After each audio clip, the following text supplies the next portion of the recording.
ফুলের সাজের পরেই শুরু হলো বিসর্জনের বরণের পালা।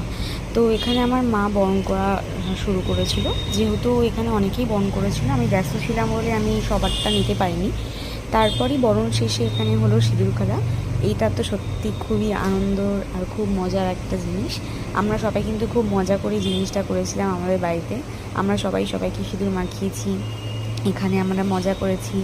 আর তো একটু তো মন খারাপ হচ্ছিলই। তারপর আমরা মাকে বার করে আমাদের সামনে একটা জায়গা, যেখানে আমরা ভাসান দেবো, ওই পুকুরের দিকে নিয়ে যাচ্ছিলাম। যেতে যেতে আমি রাস্তায় পুষ্প দিয়েছিলাম, আর এখানে আমরা বাজিও ফাটিয়েছিলাম। আমরা কিন্তু ভীষণ মজা করেছিলাম, অনেকে ছিল, সব ছোট ছোট বাচ্চারা, আমাদের কাকিমারা, আরও আমাদের যারা আত্মীয় ছিলেন, সবাই মিলেই আমরা মজা করতে করতে মাকে বিসর্জনের জন্য নিয়ে গেছিলাম।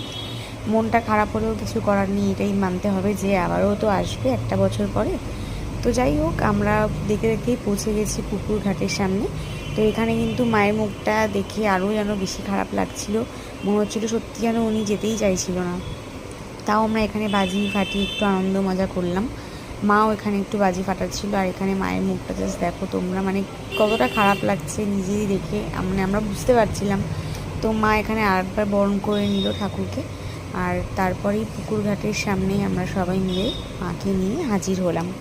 তারপরে এখানে 7বার ঘোরানোর পরে মাকে আমরা সবাই মিলে লাস্ট শেষবারের মতো আর একবার প্রণাম করে নিলাম, যাতে সে সাবধানে যায় আর খুশি মুখে খুব তাড়াতাড়ি যেন আবার আমাদের কাছে চলে আসে। যাই হোক, এখানে সবাই মিলে আমরা প্রণাম করে মাকে নিজেদের মনের ইচ্ছে সব কিছু জানিয়ে মাকে বিদায় জানালাম। কষ্ট হলেও কিছু করার নেই, মাকে তো বিদায় জানাতেই হবে।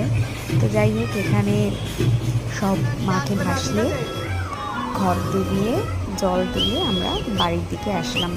বাড়িতে এসে এই জায়গাটা দেখে কিন্তু সত্যি আমাদের সবার মনটা খারাপ হয়ে গিয়েছিলো যে এই কদিন আগে